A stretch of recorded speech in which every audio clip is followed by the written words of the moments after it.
So, hello. Thank you, everyone, for joining us again. I'd like to thank Seth and Chris for joining me this week.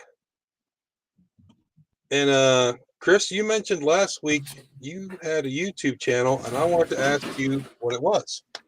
Oh, well, 99% of my channel I took down out of a scare for that. I remember that legal thing they had with toy channels. Oh, the whole And Made for Kids I deal. just started deleting stuff because like certain videos I like interacting with viewers, and because of the stipulations, I can't have comments. And I'm like, but that was the reason why I posted the video, was for the comments, so the video's coming Right. down.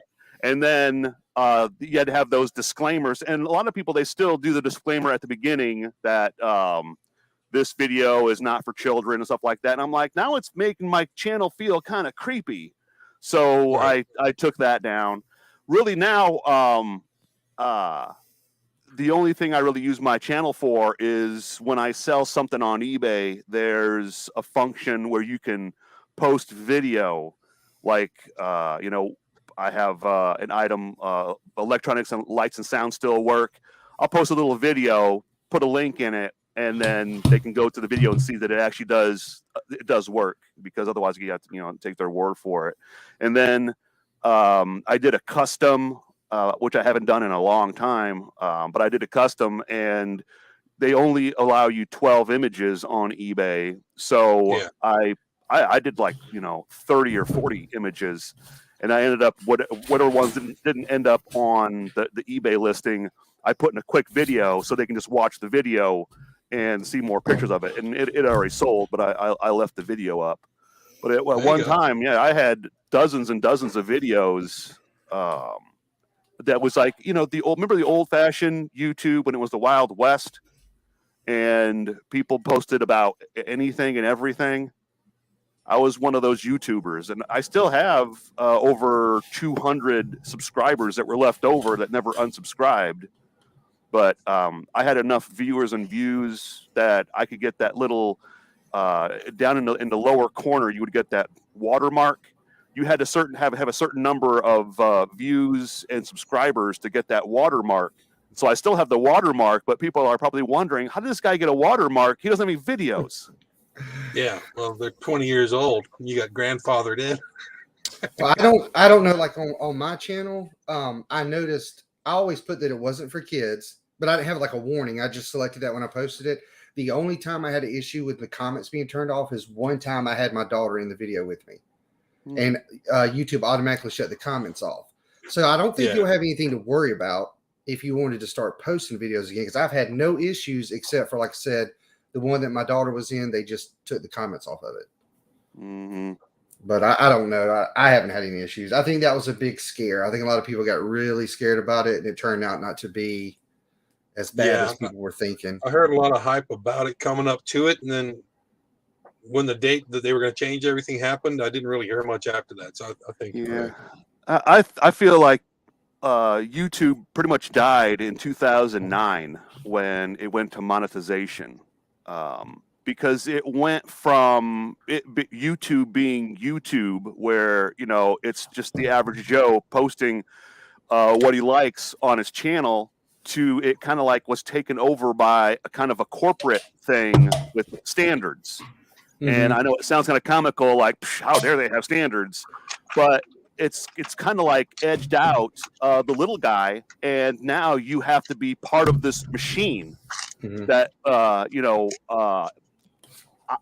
kind of now hunt down and look for the guy that just basically sets up in his at his kitchen table, and and the video, the less professional the video, the more appreciation I actually have for it. Mm-hmm. Because like there are some guys that like they built up to it, where you go back and look at their older videos from like 7 years ago, and it is them just sitting at the kitchen table with a bad camera angle and poor lighting.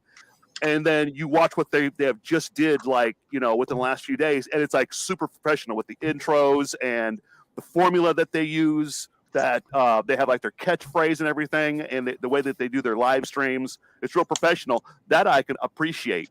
But the video that's a brand new channel, and it starts out professional on day one, and the guy's got a bunch of degrees in filmography and journalism and stuff like that. I'm like, you're what's wrong with YouTube.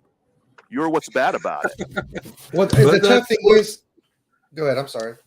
I was going to say but that's what a lot of viewers want to watch.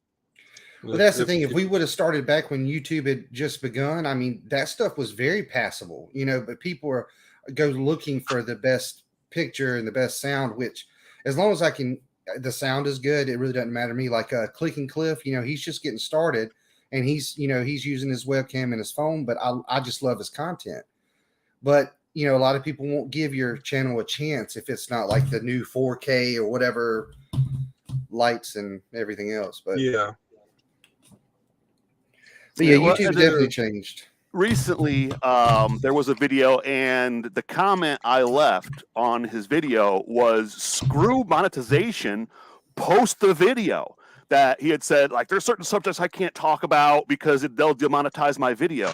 And I'm like, when YouTube approached me to monetize my video, that's when I'm like, you know what, it's time for me to leave.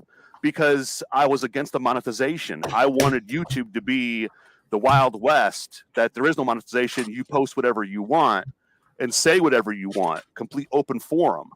That was all the way back in 2006, 2007. And I remember the mistake I had made when I was approached for advertisement, where there would be a link that would show up on my video, and there was some advertisement for, some books or something like that on the subject. Right. And then the problem with the demonetization, where if you had more than like 7 seconds of a song playing in your video, someone would do a copyright claim and take your monetization.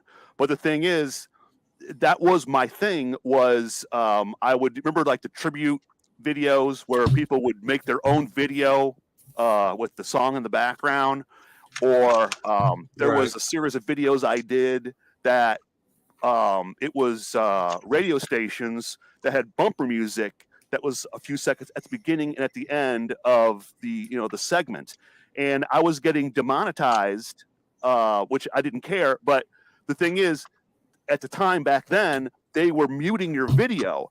And so my video was all audio. So it didn't make any sense. You just saw one picture that just sat there for at the time, 10 minutes with no sound, because they shut down the entire sound.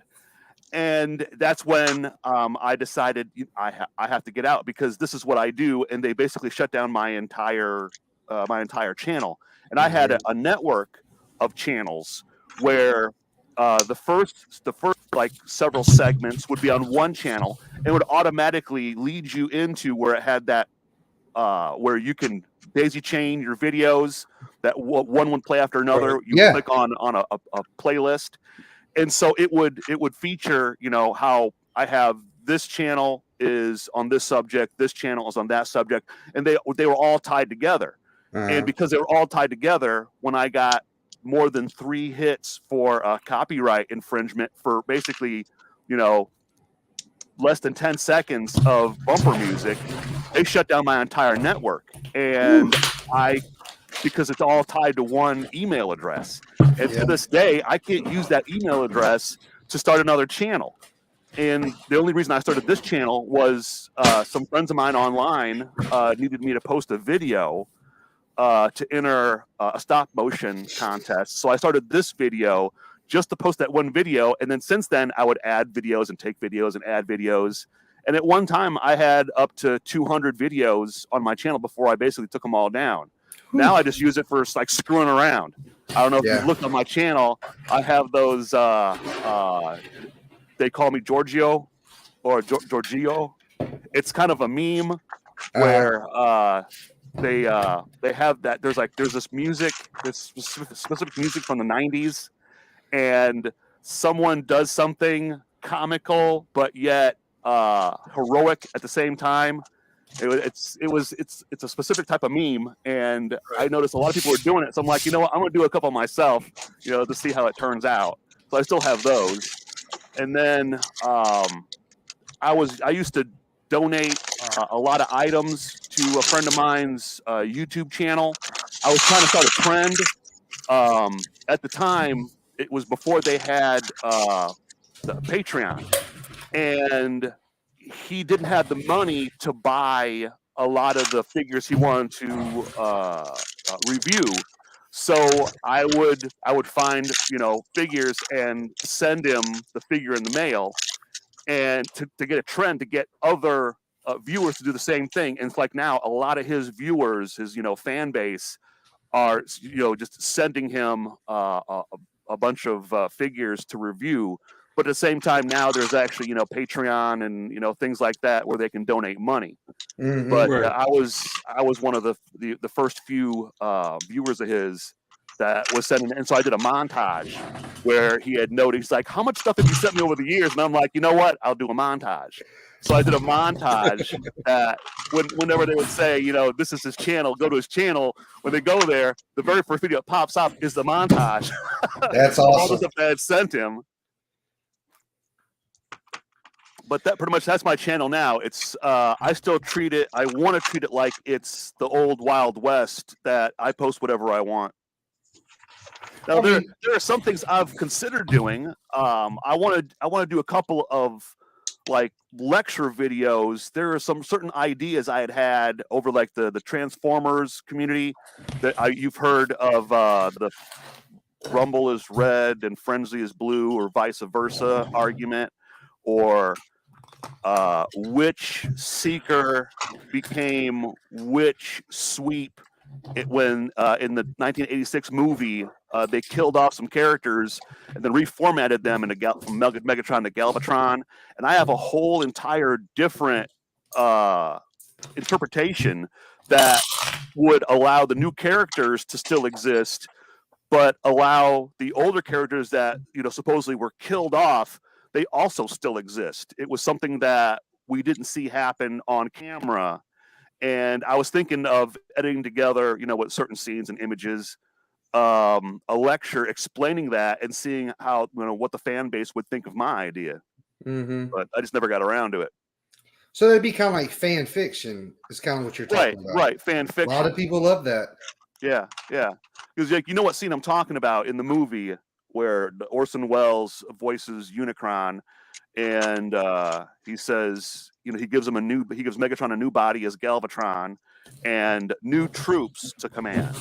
But everyone keeps on arguing, well, Thundercracker became Scourge, and Bombshell became Cyclonus, and so on and so forth.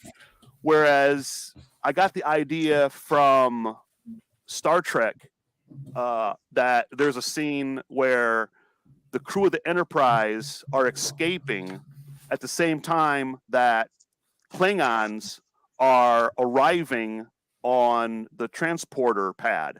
And when the transporter gets activated, the crew of the Enterprise transport to the Klingon ship, and the Klingons transport to the Enterprise, and then the Enterprise blows up.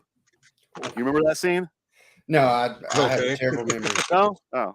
See, that's my same idea. That earlier in the Transformers movie, there's a scene where Unicron attacks and eats a planet, and he sucks up, all these inhabitants. And later on in the movie, you see these individual, Cybertronians and robots that are still inside of Cybertron or inside of Unicron. And my idea is, when Unicron eats a planet, he eats the planet, but he imprisons the occupants of the planet to use as bartering chips and slaves. And he has them, locked up somewhere inside of his giant body.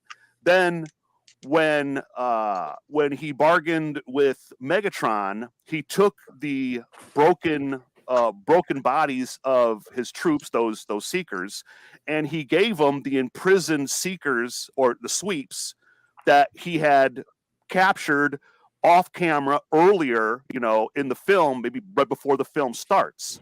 So that explains why their personalities are totally different. You would think that if they were reformatted new bodies of the pre-existing conditions, they would have the exact same personalities and even voice actors, providing the voice, where in the original script, they were supposed to be all new characters. But because they're going to stop selling the characters and they want kids to buy the new characters, they took the characters off the shelf. And it wasn't the movie that killed off the characters, it was the marketers that killed the characters. So if it was a marketing move, then that means in reality, the original script, those characters still alive. They still exist, but they're still trapped inside of somewhere in Unicron. So, my fan fiction story is someone actually goes and finds, because you see, like when at the end of the movie, spoiler alert, Unicron blows up at the end of the movie.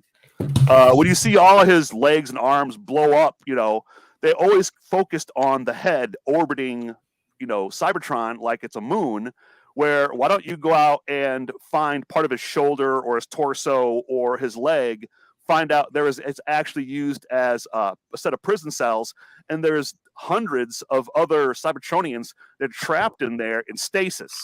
And some of the other characters that they would find in stasis would be the original Insecticons and the Sweeps that we thought were reformatted into Cyclonus and the Sweeps and Scourge.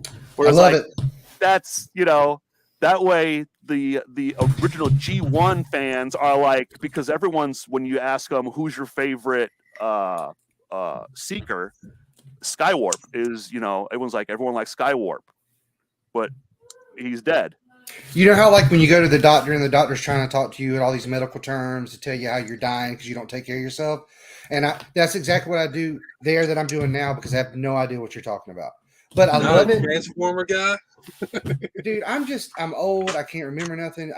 Dang it. And you know what? I have all of my Transformers and He-Man figures or Masters of the Universe figures from my childhood, and I meant to go ahead and bring them in here. But yeah, I love the story, though. We need to call Michael Bay. Get it done right now. No, I think that's great. It definitely makes sense. But do you feel like, are you wanting to carry that on like that because you're just a huge fan of the original characters, or do you think that that's like, I don't know if it has something to do with the lore of, because it was Transformers like a comic book thing? How did they start? Yeah, it started out as a comic. It had to do with President Reagan had made some changes with licensing or something like that, and there was a certain rule that you can't advertise to a child in a certain way, and so it sounds like kids ruin everything. The loophole was they're not going to advertise. The advertisement, they got the model from G.I. Joe that the cartoon cannot advertise toys to a kid. For some reason, that's immoral or something. So instead, they first post the commercial for the comic book.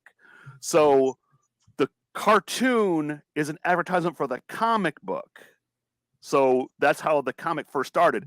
And I had seen the comic and had bought the comic before I saw the cartoon, because that's the way it worked.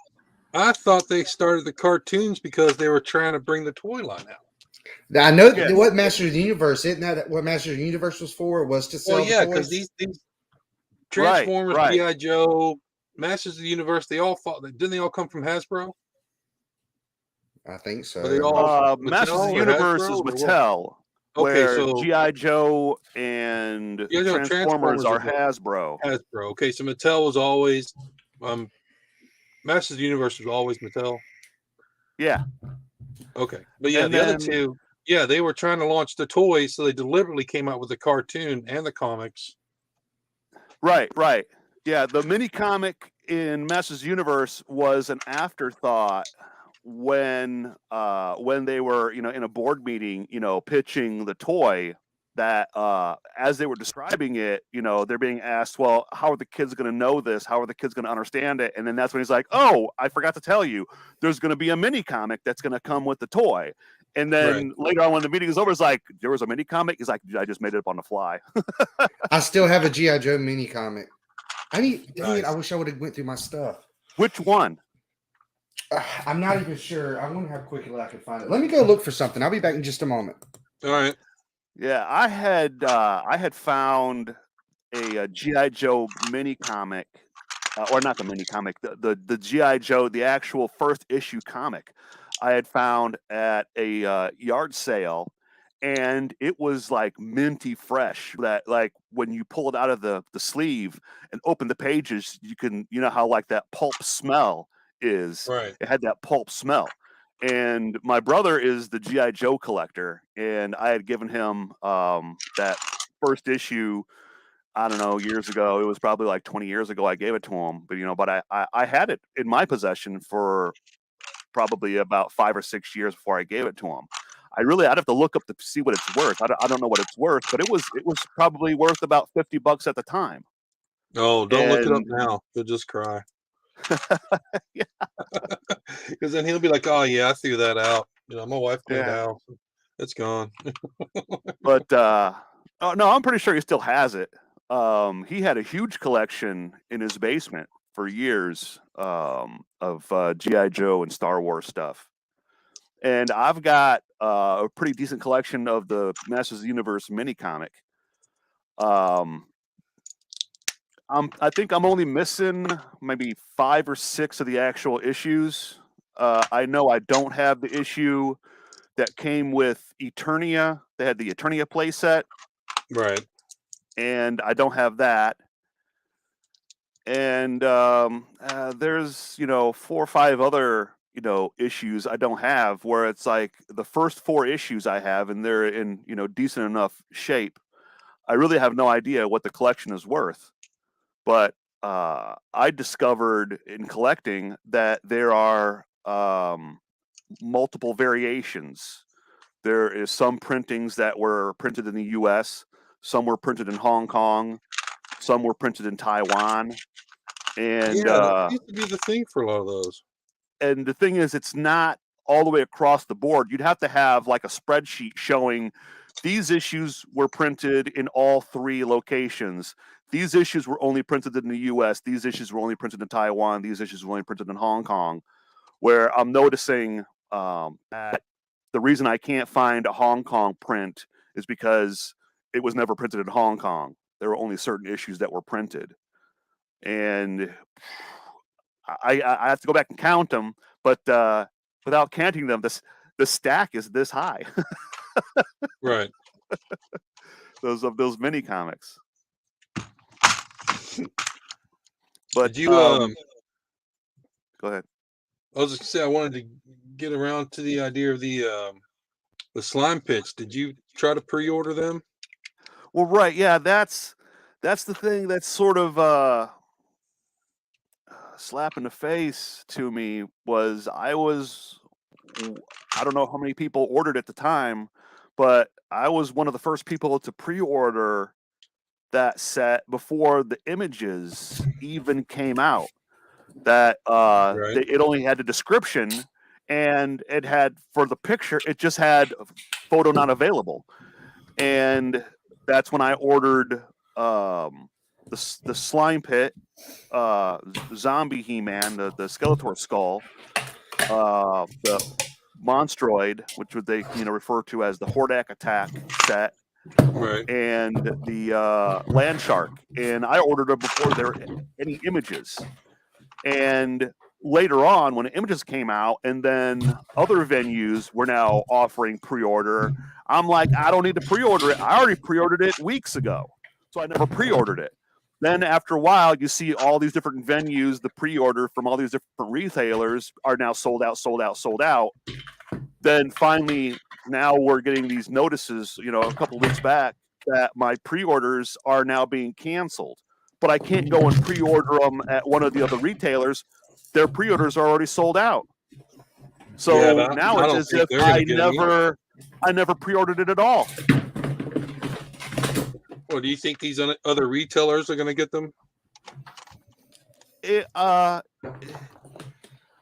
I'm guessing it had something to do with supply lines that, like Direct Discount, they don't just sell Mega Bloks Masters of the Universe. They sell dozens of different products.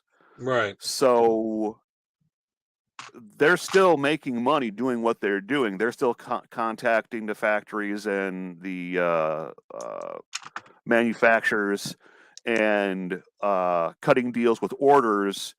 And evidently, you know, because of the supply chain, they weren't going to be able to. And this is all guesswork, you know, from other people are saying that when you have a pre-order and say, you know, just for numbers, 1,000 people pre-order it, but because of the supply issue, they are taking pre-orders for multiple other items. They're probably taking pre-orders for Barbies, pre-orders for Hot Wheels, pre-orders for, you know, Transformers and GI Joes, and they have those pre-orders that they have to fulfill. Then when it comes to, you know, the shipping, that there's only so much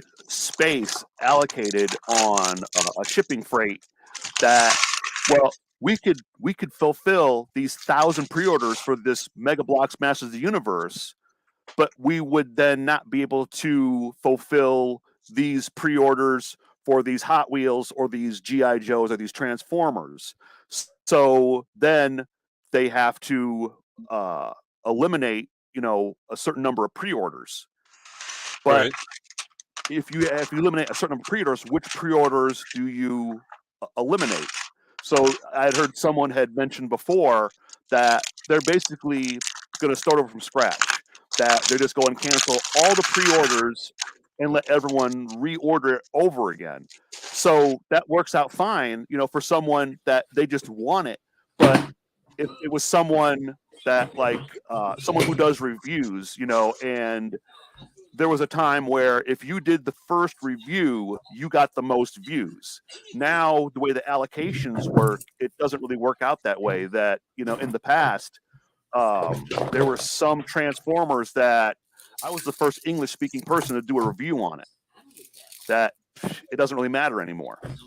But I don't do reviews anymore, so it really doesn't matter. I wanted it because, like I said before, a lot of times I don't see a lot of items show up in my stores, and I would purposely go, you know, over the weekend to several different stores looking for a certain item, and I never found in the store. Remember the Scare Glow character when he first came out? Yeah. He never showed up in the store. Or what was the other one? The flying guy, Strador. Strador never showed up in the store. Another one that never showed up in my store was Faker, the single carded figure Faker. Never showed up in the store. The Faker I have came from the multi-pack where they had that Heroes of Eternia set. They had 5 figures. That's where I got my Faker figure from. Where it's like, I want to have one of each, every example. Like the thing with like the variations of the different mini comics. I have all different variations. I want all the variations of the figure. I got the Castle Grayskull, so I have the variation of Man-at-Arms without the mustache, and the exclusive, the green Tila, that is the Green Goddess, where she was never sold in a store. So the thing, like, where I had to go to eBay or a scalper, that's why I figured as soon as I find out a toy is coming out, a new figure is coming out, I'll pre-order it to get that figure. But if they cancel the pre-order, I'll just reorder it when the pre-order comes up. But like right now, I'm in that limbo that the pre-orders are canceled, everything's sold out. I'm gonna have to wait until they start taking, you know, more orders once it's in stock, and I have to order before it goes out of stock. Where the only thing I have on pre-order right now is the Monstroid set. I got the Monstroid, and luckily I ordered 2. Maybe I don't know. I might be able to trade someone for a Land Shark and Zombie He-Man for a Monstroid set if they don't have it. I don't know. We'll see. And you're talking about the Mega Constructs versions, right? Right. The Mega Constructs ones that are coming out, which they were all supposed to be available. If you remember way back, who's that? The frog guy, Lashor. Yeah, I'm not sure. He's got a snake on his chest, and he's got the tongue that comes in and out. Yeah. Well, that's I had a few casualties. I got a few with the legs. The vintage one? Yeah, these are all from, I guess, the 80s and 90s. This is all from when I was a kid. Yeah, vintage. I've got. I just hate some of their I got a Ram Man, Leech, the guy with the suction cups. Who's the other one? But like they're all incomplete. They're missing their weapons and accessories and everything. Whereas like the only thing that I really have are the mini comics. Most of the mini comics, of course, I bought later on. But I think I've got 5 or 6 issues that are the original issues from when we were a kid. Where it's like I remember having those action figures and thinking about how awesome they were. And then I even remember how they broke. Yeah, do you still have does it still have that little plastic part that fits over the back? Because the hand is just like an open claw hand, and you basically just fit the sword. Yeah, this is just over the back. Does it still have that little straight right? Yeah, this one does piece. not. Right, yeah. Yeah, that one does not. Have you seen the newer ones now? They have the ones that have multiple points of articulation. No, it doesn't need that. It actually fits inside the hand. Wait, hold on. I have a couple of the newer ones. Yeah, I didn't open them though. Or when I saw those, I was like still like, I want to get them, but like, you know what? I can't get them because I know they're going to take up a lot of space, and I don't have the space. That's what I liked about the Mega Blocks, the minifigures, is they're mini. They're mini. I can fit 50 of them on one shelf. What's up, Rocky? Yeah. Yeah, I went to my parents' house. Still, space-wise, I'm like, you look at all this crap I got behind me. Dude, it's not easy to have more than one hobby. I learned that pretty quick. Mm-hmm. There's not enough space ever. Yeah. I really hate that legs fell off. I have a theory on custom. It's a form of voodoo that if enough fans do a custom of a certain figure, they will eventually make that an actual figure, and then your custom kind of loses value. Where I remember there was a time period where certain figures didn't exist, so customs were extremely valuable. Yeah. But now it's like I'm only going to do customs of really super obscure characters that I know they're never going to make a figure out of. Because like I did a custom Mega Blocks of Roboto, and within a week there were rumors that they're going to come out with a Roboto figure, but of course the Roboto they did was the mini comic version. That's where they're going to get so many multiple versions. There's the Filmation version, the toy version, the mini comic version, and then sometimes there's multiple mini comic versions. There's a pink Tila that the way that they colored her in the comic, she had a pink outfit. Eventually, that's a mini figure they can do, or the original version of Beastman was red, and in the original artwork, the paintings that were done, he was more red. But then when the toy came out, he was orange. Right, he's orange.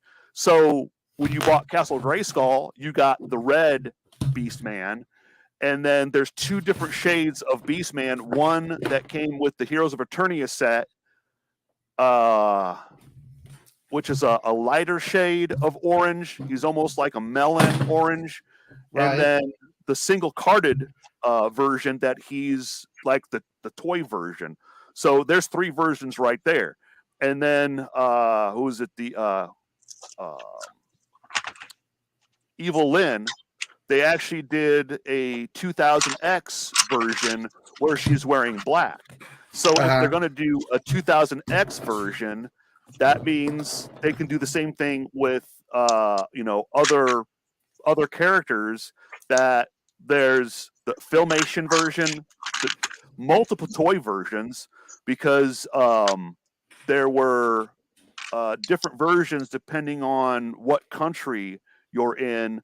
They had slightly different colorization. It was the toy was molded in a slightly different color. The way that they would do the color, like the different colors on Beastman's face, will be slightly different, and it gives Mega Bloks the opportunity that for every set or figure they come out with, they could do a slightly different version for the collectability of the variations. And I've always been about the different variations. Yeah, that's pretty awesome. This isn't everything. I know I had more, so they either got lost or they're in another box out there. I'll have to look for them. Guys, it just brings back so many memories. You got I have the original Land Shark. I have it, and I've been wanting to get the Mega Constructs one because I think it's awesome. But that's the one I think I'm looking forward to the most is the Land Shark. That was a fan favorite. Everyone loved the Land Shark. That was awesome. Mm-hmm. I know I still have it. It must be in a different box. Yeah, but Seth, that's one of the pre-orders that just got canceled recently. That's one of the ones we've been complaining about. Yeah, mine got canceled. But I'm probably going to find it on Amazon because I remember which set was it that came with Triclops? The Roton? The Battle Ram. That was one of those sets that I couldn't find it online anywhere for the longest time. And then finally when it came up for reorder on Amazon, I ordered it. And then when it came in the mail, it was popped. It was in one of those bubbles, the bubble wrap container. And it looked like someone stomped on it. That there was a hole in the bubble container, and then the box was crushed that you could see inside the box. And I'm thinking, there's a possibility also that one of the envelopes inside was also popped, and a small piece came out. And so Amazon has a deal with Kohl's that you can return the item physically to Kohl's, and then I'd have to reorder it. Where it's like, not only did I have to wait for a restock order, I had to re-wait for another restock order because I couldn't pre-order it. Then I ordered it on Amazon. What arrived was possibly broken or missing pieces, so I had to return it without actually getting it out of the package, and then wait for it to finally show up. Then when I finally got it in hand and built it, within 2 or 3 weeks, it showed up on the actual stores at like Walmart and Target, where it's like, but still I had to go through all that. So that's one of those, I don't know, what is that? Coincidence? What is that? Yeah. Yeah, I guess so. Like jinxing it, I'm wondering, if I didn't pre-order it and then send it back and reorder it, would it have changed the timeline? Would you have still got it? I never would have found it on the shelf. Because then, then I would actually bought it. So I built them both, but I ended up buying another set because then I found out, there's 2 versions to how you can build it when you put that little, one looks like a panther head and the other one looks like a bird head. And the bird head version is the heroic battle ram, and the whatever the mammal is the version. So that way, Mechaneck is riding one with the bird head, and Triclops is writing the other one with the panther head. And then, of course, also I wanted more than one set because I wanted Mechanek's neck to be taller, so I had to buy a whole other set just to get those two little pieces of his neck to make his neck taller. Mm-hmm. Then the other ones, then I can use to do customs, which I don't really think I've done anything with. But the one custom that most people are doing with Mechaneck is they're turning him into. There was a set of like Masters of the Universe. Some people want to call them knockoffs, but there was a set in South America or Mexico. There was a whole entire set of figures that were based off of the Masters of the Universe figures, but they're completely different characters. And one of them, his name is Techno, and he's Mechaneck, but he has who's the intergalactic enforcer? What's his name? My memory's too bad for that. Now my name, his name, I'm forgetting his name. Zordak? Zordon? Zodiac? Not Zodiac. I'm pretty sure people are screaming at their phones and computers right now. But you know what I'm talking about, the Cosmic Enforcer who Zordak. One time it's Zorak? Yeah. Zorak, it's Zorak's head. Yeah, it's Zorak's head, Mechaneck's body, and then one arm is Trapjaw's arm. And he's all in blue and silver. And they named him Technoid or Technor or something like that. But he's like a South American or a Mexican character, and they got a whole entire slew of different characters. They did like a merman painted in orange and brown. He was painted like a tabby cat, and he's instead of being Stinkor, he's a cat character. And like that's another set of like customs that I'm pretty sure someone out there did a set of custom Mega Bloks minifigures of all these figures, because you're going to come across them in some of the Facebook groups where you see all these customs. That was Does that one have? We've seen most of the customs. That one has that little hand thing. Yeah.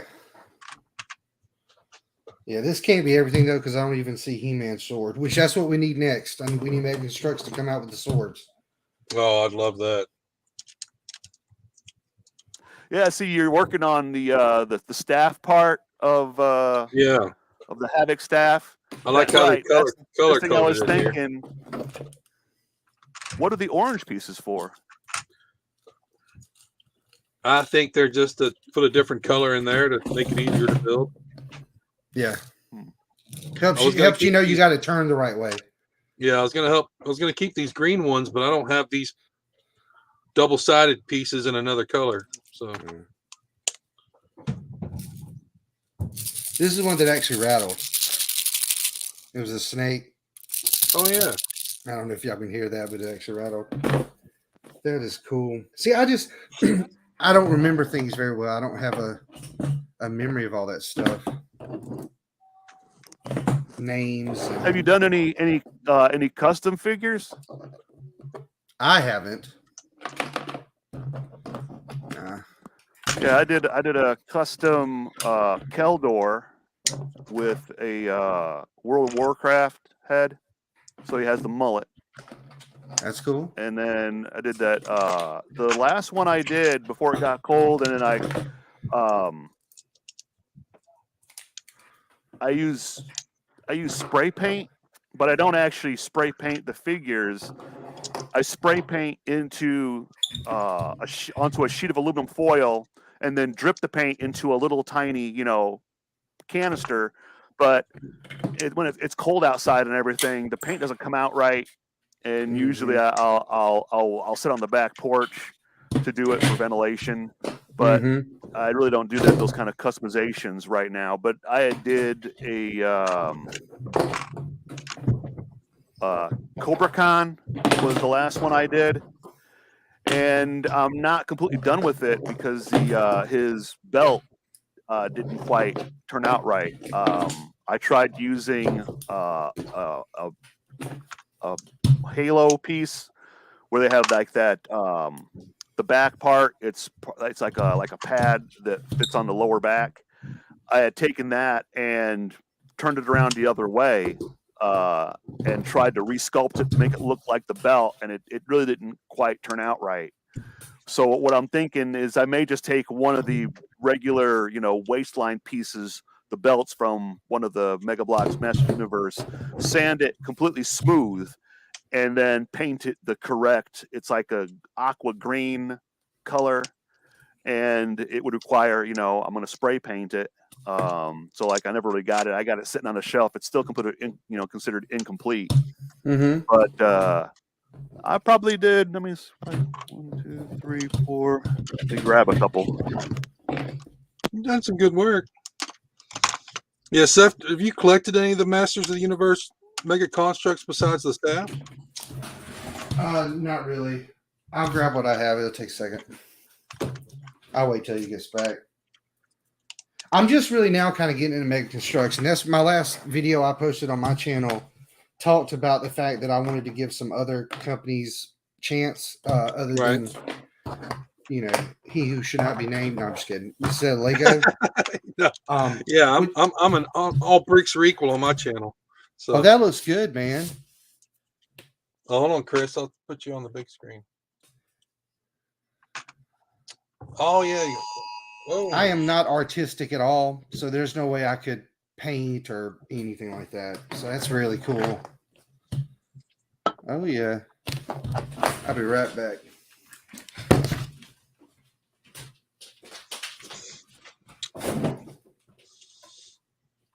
I like that. I like that King Hiss too. That's not King Hiss. Who is that? Oh, you muted yourself, Chris. I'm terrible with names, but I have He-Man with Cobra Khan. Battle Cat. Oh, Cobra Khan, that's who it was, yeah. Is it do you do any kind of other figure stuff? Like do you paint anything else? Draw or anything? I did a bunch of Transformers customs that a lot of them I did as a joke. Like I do the crossovers. Mm-hmm. I did a crossover of the Hulk, which is a Marvel character, as a Green Lantern, which is a DC character that is also a Transformer. So I have this transforming tank that transforms into the Hulk. That's awesome. He's wearing a Green Lantern outfit. But you painted him as Green Lantern. Yeah, this is really other than Battle Cat and He-Man and Skeletor and was it Panther? This is the only other Mega Constructs I have other than the staff. Now I still have this in a box somewhere out there. Nice. My favorite part about what they've done with these is how they function just like the ones did when we were younger. Yeah. Like you roll the wheels and it spins. I love it. Yeah. That was the one set when I bought it. I bought it in the store and it was missing one of the spikes. One spike. Wow. And the spike, because it's a small piece, and I'm not 100% sure, but most people agree it goes by weight, and when the factory fills the small pieces, because it goes by weight, it's calibrated to be slightly over, not slightly under calibration. Mm-hmm. So you're more likely to get an extra tiny piece, more likely than you're missing a tiny piece because of the way the machine's calibrated. Yeah. And I don't know if there was a calibration problem, or the other thing is maybe the dispenser was empty, that it still meant to give you every single one, but one was missing because it gave someone else an extra one. You see what I'm saying? That when they fill the dispenser, they could fill so many boxes that was missing one. And so like I was missing just that one piece. And I remember years ago that when it was still Mega Bloks, not Mega Constructs, I had called the the helpline, and the same woman, Linda, would answer that. She had told me that the pieces are free. You can order as many as you want because they know that a lot of pieces get lost. And back then, when it was Mega Constructs, if you lost a piece, they would even replace it. Now they don't have that policy. Now there's Mega Constructs, and they're owned by Mattel. The process for ordering missing pieces is you have to buy a brand new item. You have to have there's like a code on the box, and then there's a code on the instructions, and you have to have those two codes to order it.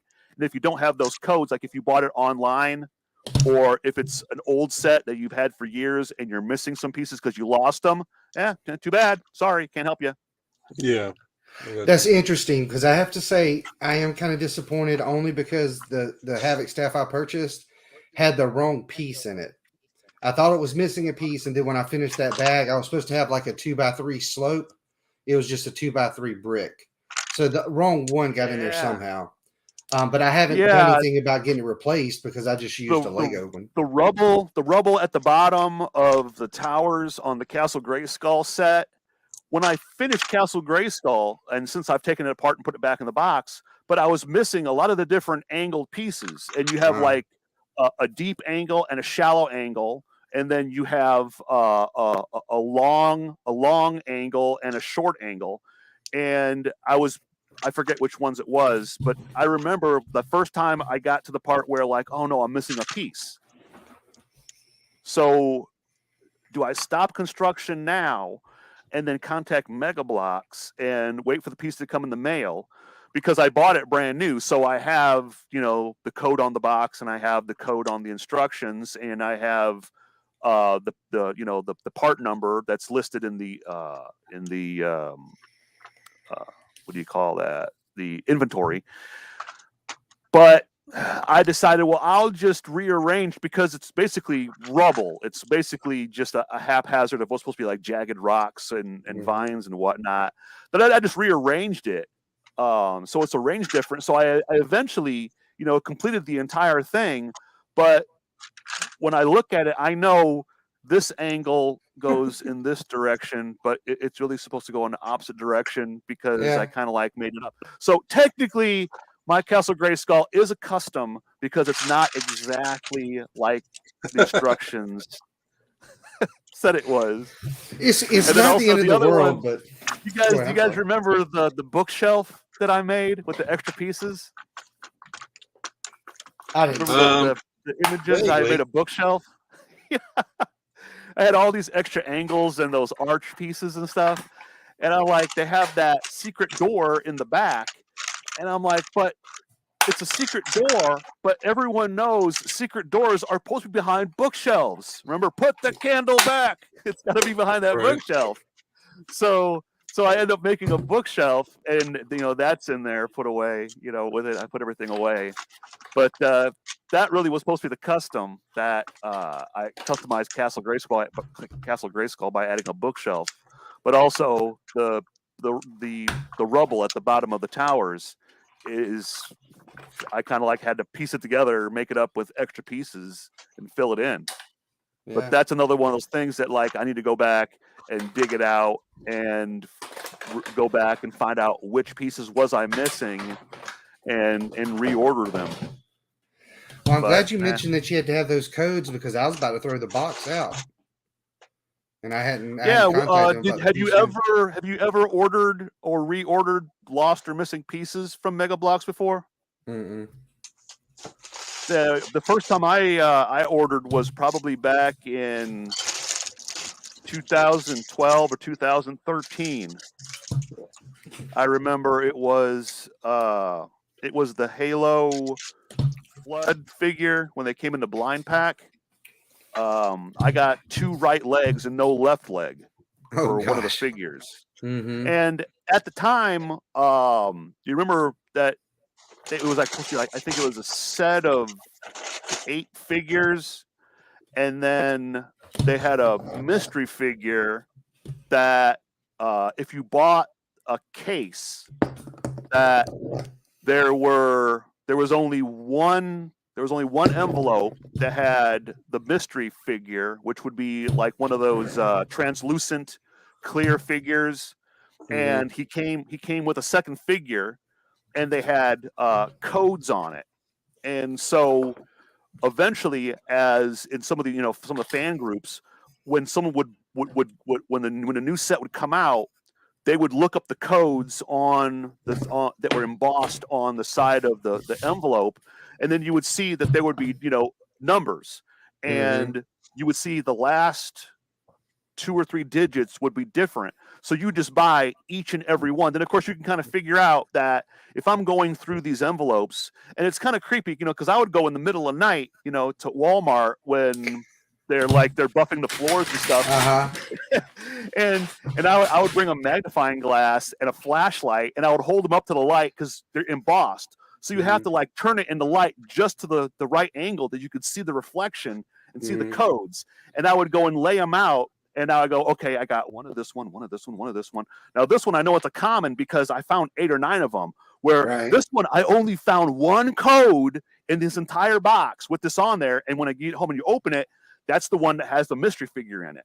And they would go for big bucks. I remember some of the mystery figures, they were selling mystery figures on day one when they first came out for $40 or $50. Now when you go back and look, they may be like $10 or $13.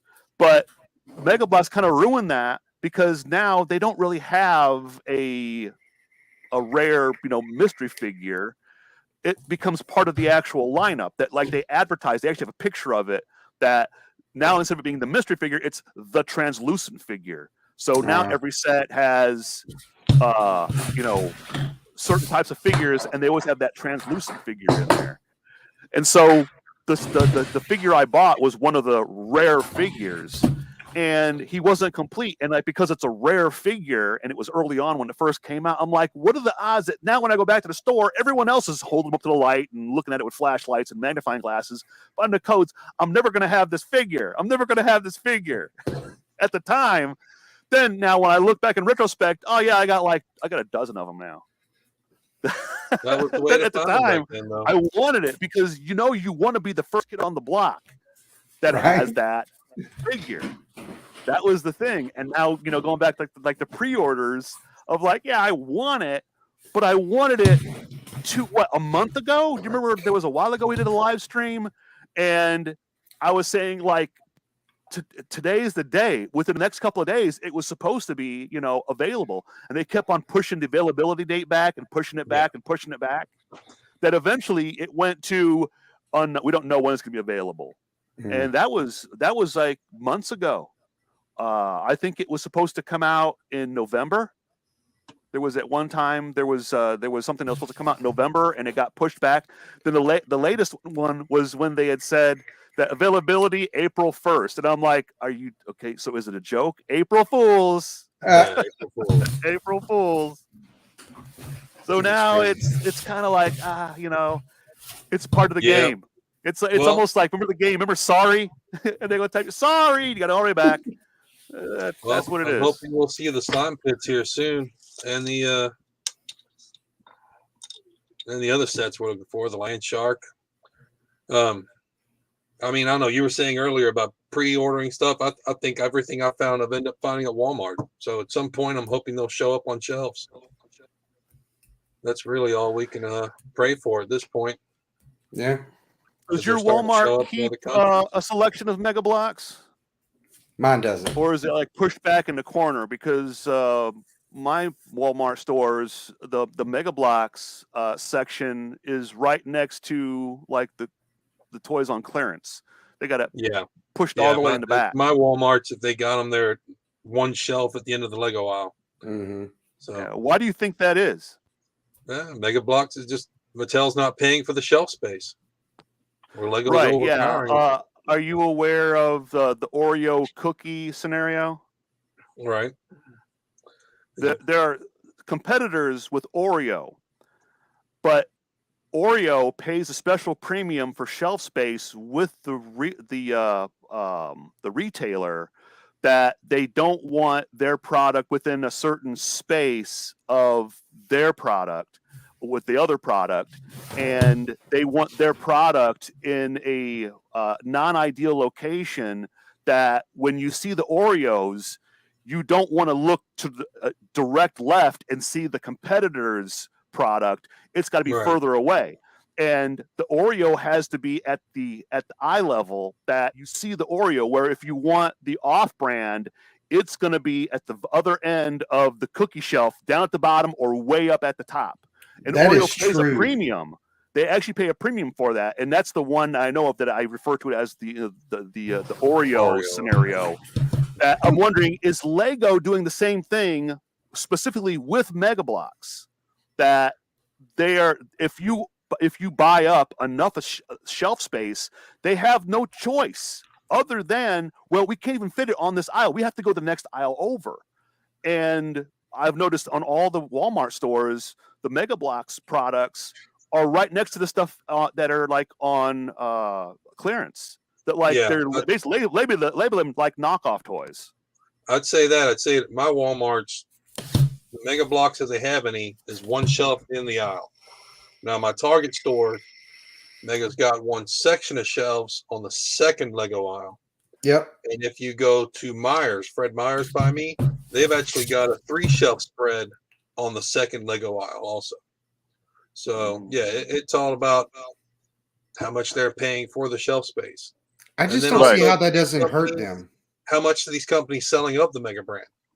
Yeah, I'm hearing explanations of like there was a problem or a political thing that was going on with gendered toys and non-gendered toys and stuff, but it's kind of a pointless argument because it really turns out the truth is, instead of having this aisle is toys for boys, this aisle is toys for girls, this aisle are gender neutral toys and stuff, it's going to the space allocation that a specific, like this aisle is all Mattel, this aisle is all Hasbro, this aisle is all Jack specific, things like that. And so then they make the decision on where stuff goes on the shelf.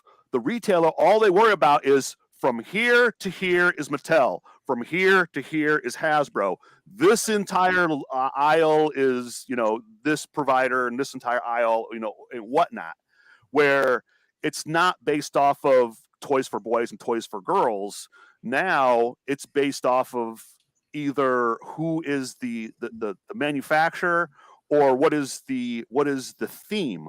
Because I'm noticing some stores, if you want to look for anything that's Masters of the Universe, they put it all in the same aisle. So you'll have, like, I remember that's how I found the flocked Panther Mega Bloks set. Right. It was right next to the Masters of the Universe characters they're selling now. That when you go and look, also because it's Mattel is Mattel, but it's that same venue or that same manufacturer, that same corporation, Mattel. All Mattel stuff is going to be, together right next to it. And it's kind of though, they can't really say it's all boys, all girls, that kind of thing. It's not. It's kind of a manufactured problem. It's not a real problem. It's based off of shelf space. It's not based off of gender or anything like that.